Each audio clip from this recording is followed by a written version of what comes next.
we got the Niners coming up, right? We got the Niners coming up. Starters aren't playing. Let me know, Severe, with the backups coming in, and we got some positions that we really need to establish, right? That second cornerback position looks like Jacorian Bennett is probably going to win that. We didn't pick up a free agent. We didn't go out and get a veteran. You know, some of the guys like Stephon Gilmore, I know you weren't high on him, but he went. He signed, so he's gone. Yes. I think Adoree Jackson is still out there. Yes. But we didn't address it in free agency. We did get DC Richardson. We did pick up MJ Devonshire. We got a couple undrafted free agents, but it does look like Jacorian Bennett might be the guy. Are there some second, third string guys that you are really going to be watching and focusing on this Friday against the Raiders? Is Tommy Eichenberg playing? You know, it's his neighbor's hamster needs to have surgery. He's gonna miss. Man, dang. Okay, well, cross him off the now. I think one guy you already brought up. I think Woo Governor. Shout out to Chris. I think Chris did an interview with him. Rebel. I think Rebel had him on as well. He's a guy I'm looking at. I think he showed, like you said, he showed some tenacity. He also showed some pretty good instincts as well. So looking to see if he's able to build on that. MJ Devonshire. Now that's a guy who I liked. He had his struggles. He's had some struggles thus far this preseason, especially that game one. So I'm looking to see, if he rebounds, if he's able to secure a roster spot. And we were talking about safeties. Chris Smith. He's a guy who I'm looking to see what he does. I think he actually played pretty well this past week. After having a rough week one against the Vikings as well. So let's see if he's able to build on that. I know he's more of a traditional post safety. That's a skill set. I mean, I don't think we truly have back there. Maybe a little bit in Merrick, but there hasn't really been a whole lot of ball production out of either one of our safeties. So I'm interested to see if he's a guy that's able to secure a roster spot, or will somebody like Trey Taylor, beat him out. Yeah. So I mean, if we focus on the defensive side as we stand right now, one guy is I want to see who's going to be able to play that nickel corner. Because Nate Hobbs has that injury history. I hope he's healthy. He looks healthy. I mean, that's the one thing is Nate Hobbs, he looks like he's flying. He looks like he's kind of in his zone. Yes. And I want to know who's going to take over that nickel corner position. Because a lot of people say that Isaiah Palomau can come in. The only concern I have with that is Isaiah Palomau is more of a lengthy safety. Two of the there's three hardest positions in football. One, quarterback. Two, playing your number one corner. Yes. And three is the nickel corner. Yes. The nickel corner, you have to basically guard and cover the offense's fastest, quickest receiver. Yes. And usually they play in the slot, inside, close to the interior, which means they can go in any direction. Exactly. They have a two-way go all the time. And you have no boundary to help.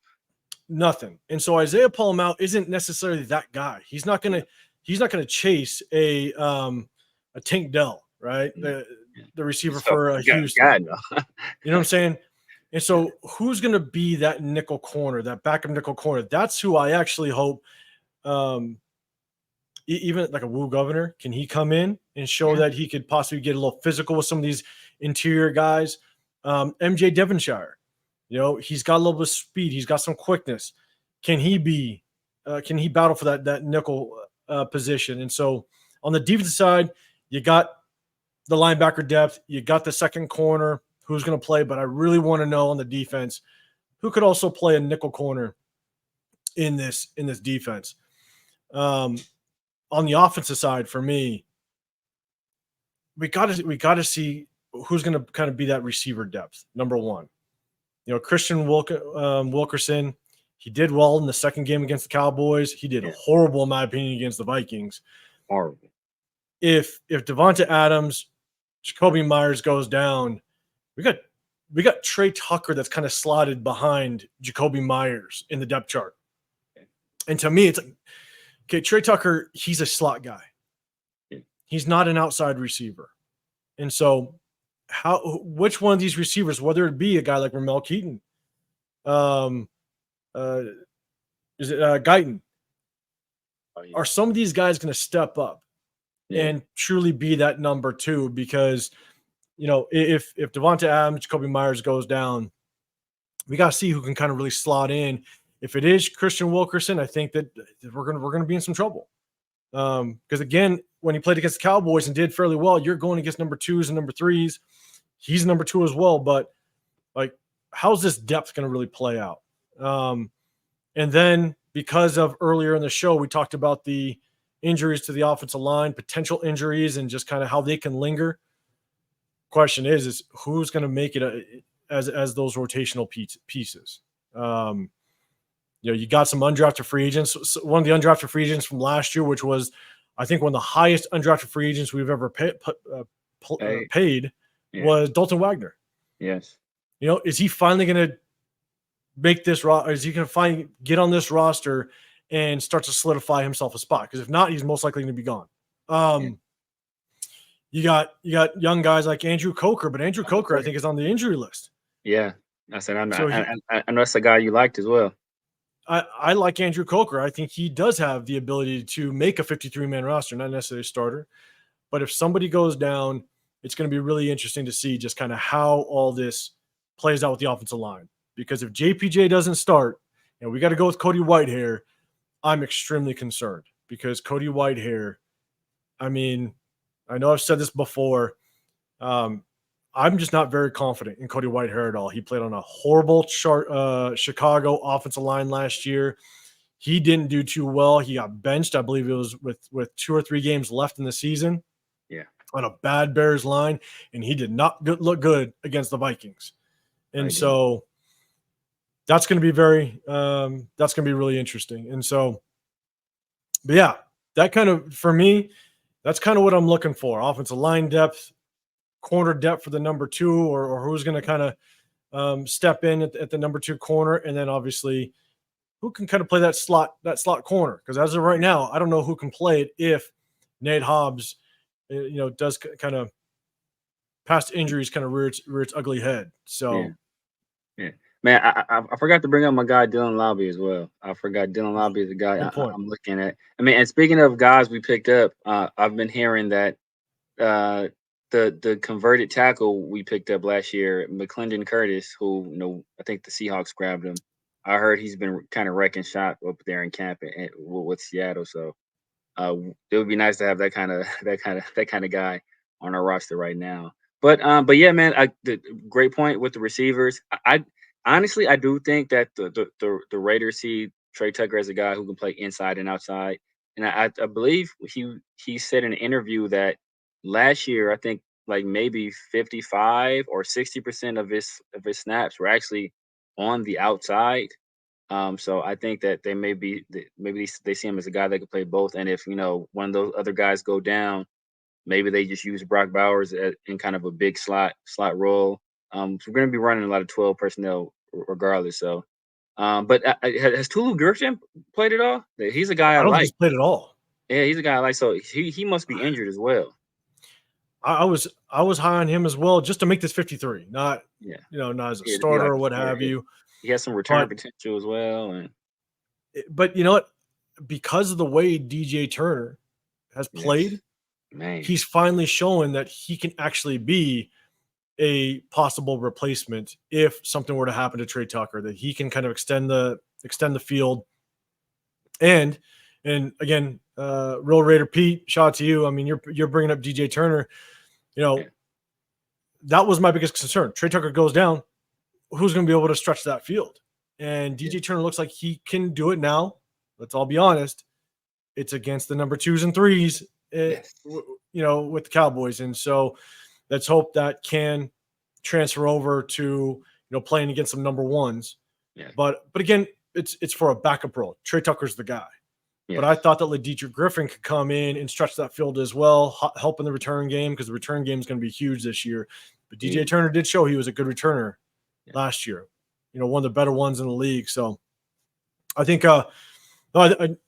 I think it's going to be good. It's going to be good. But to your point, Severe, real quick, is the running backs. That's the one thing that I was disappointed to see against the Cowboys is we didn't see more of that running back rotation. Yeah. Zamir White was still getting carries in the third. We know he's going to be, the starting running back. He's going to get the bulk of the first down, second down carries, but we didn't see much of Dylan Labe. I know we're going to see a lot of him, most likely on Friday against the 49ers, but I kind of want to see more of that running back rotation. We know who our number one, number two is. Yes. I want to see a little more of that running back rotation against the Cowboys, but we're definitely going to see a lot. Do you think, and this, a lot of people have talked about it, he's been getting more playing time than we've seen. Is this the last we're going to see of Sincere McCormick? Do you think he even has a shot at making this 53 or even practice squad? Possibly practice squad, possibly, but I don't think he has a real shot at making 53. I think, Zamir, Madison, Laube, I think all those guys are pretty much locked. And I think Amir Abdullah has done enough to make this roster as well, especially he is a special team contributor as well. So I think that, I know in the past we carried 6 running backs. I don't see us carrying more than 4, possibly 5. Since we don't have a true fullback on the roster anymore, maybe we replace that fullback position with another running back. In that case, maybe Sincere is able to sneak on here, but I think it's more likely that we carry an extra tight end than it is we carry more running back. So, Brock Bowers, Michael Mayer, I think, what's the guy's name? Fotheringham, but it's a guy in front. Is it Schenker? Yeah, Schenker. Shanker, and then Harrison Bryant. So that can be 5. That could be 5 tight ends right there that we carry. So I wouldn't be surprised if we carry 5 tight ends and we only carry 4 running backs.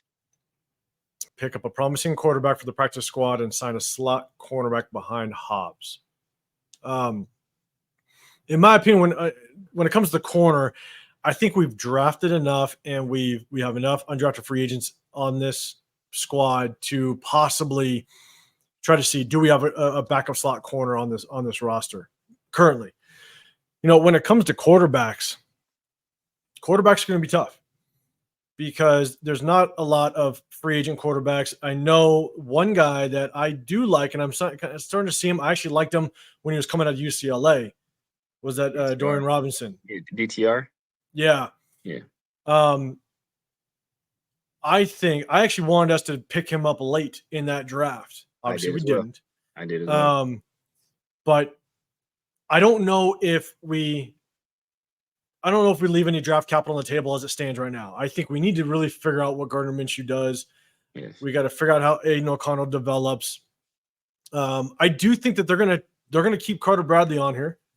Carter Bradley, I think, is gonna stay on this roster at a minimum practice squad. Yeah, I think practice squad. And Nathan Peterman, he's a good third string quarterback. Yeah. Let's just put it that way. Yeah. He knows Luke Getsy's system. He played the last 2 years in Getsy's system. He's gonna be a great coach on the sideline, a coach in practice in that quarterback room. I think Carter Bradley will most likely be that practice squad quarterback. I think that's what might end up happening. I don't know all the rules and ins and outs of the emergency quarterback situation, but I think Carter Bradley is probably going to be that practice squad guy because he didn't look too bad at the end of that Cowboys game. He didn't. He actually looked fairly confident. He got that ball out clean. He wasn't, a lot of times when you see those third and fourth string quarterbacks in preseason games, they look like they're rattled. They don't know what they're doing, But Carter Bradley actually looked like he was running it fairly smooth. Yeah. So, Severe, what's your thoughts on possibly picking up a slot corner or maybe a young promising quarterback to solidify on the practice squad? I think you hit the nail on the head in terms of cornerback position. I think we've done enough in terms of, using draft capital and with undrafted free agents. I think if we didn't go after a veteran guy early on in the process, I really don't see us going after a guy now. Maybe if there's a notable cut after roster cuts come down where there's a guy like, hey, you know what? We weren't expecting this guy to become available. Let's grab him up. But other than that, I really don't see it. In terms of quarterback, one of the things I wanted was a young developmental guy. And I think Dorian Thompson-Robinson is a guy that he fits that mold. I think he has all the traits. I spoke about it on the 50-50 show with Pharaoh. I'm a UCLA fan, so I saw him. I saw him. He is a local guy. He went to high school at Bishop Gorman. He's not a guy that's played a lot of time at quarterback position. Like, he hasn't played there his entire life. Most of his high school career, he played wide receiver because they had Tate Martell there, and Tate Martell was supposed to be one of the next like superstar quarterbacks, and then he committed to Ohio State. Then he ran into some trouble. So DTR didn't play quarterback until his senior year, and then he came on. I don't even think he won the starting job his freshman year at UCLA. But then he ended up playing 5 years under Chip Kelly, who was the guy we considered for the offensive coordinator position. I think he has some of the tools there. People compared him to Jalen Hurts when he was coming out. I think he has he has great intangibles, incredible intangibles. In terms of intangibles, one of the best guys in the league in terms of his attitude, his energy, leadership, work ethic. All of that stuff is there. It's just the finer points of playing the quarterback position he doesn't have down, and he's a little bit older, so that is a concern. Will he ever learn those things? And correct me if I'm wrong, because you're a UCLA fan, so you saw him. But I went back and I watched probably about 4 games of him to kind of get my determination on whether or not I wanted to draft him later in the rounds. And I thought he would have been a perfect situational guy to bring in. We already had Jimmy Garoppolo, so let him sit behind Jimmy Garoppolo for like a year, because I just felt like he just needed to refine his quarterback IQ. That was it. Like, I mean, he understood how to sit in the pocket. He understood how to extend the plays, but keep his eyes downfield. He was a mobile quarterback, which was really good to see. He had the arm to really make any throw on the field, but I just think he needed just more experience. He just needed to, and coming from and it would have been an interesting transition though, because going from the offense that he was running, he had to be put in the right situation to possibly have success, because he wasn't that traditional pocket style quarterback. And so I think the offensive system would have had to fit him right.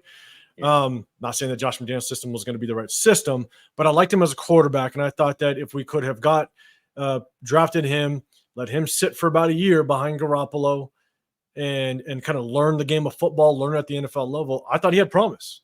And his value may be getting him in. I forget when he was drafted, but I was hoping that if we could get him in like the 4th round, I think he was. I would have pulled the trigger. I think he was drafted in the 5th. Was it the 5th? The 5th, yeah. So if we could have got him in the 4th round, I would have pulled the trigger, just because of what our quarterback situation looked like at the time. So I agree. But we're going to keep doing this. Severe, hope our boy Chris over Protect the Shield can jump on, with us next week, possibly recap the 49er game, but also then it's game week.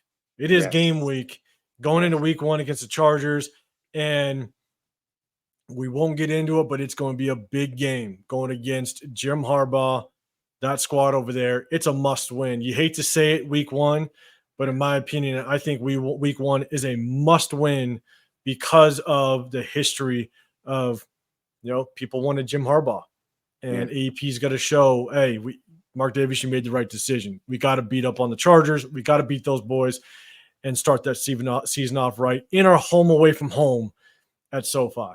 So any last words? Yeah, man, it's going to be very interesting. Congratulations to Gardner Minshew on winning the starting job. As I said before, I think both guys will see some meaningful playing time this year. I'm just hoping that we are able to harness some of the momentum we had to end the season last year, and some of the defensive struggles we're having early. Once the regular season starts, guys lock in, because I think we're going to rely heavily on this defense. No matter which quarterback is under center. So I think we're going to be a defensive-led team, and I'm hoping that we come out week 1 and we hit the ground running, man. I can't wait. It's exciting, man. So before you exit, make sure you hit that like button, and then also go to Severe's channel, subscribe to him. He's all over it. He's always on the other podcast, which is great. But hopefully we'll jump on this, do it again next week, recap that Niner game, and get ready for the Chargers. So Appreciate you, everybody. We'll see you guys soon. We'll see you on the next one. We're out.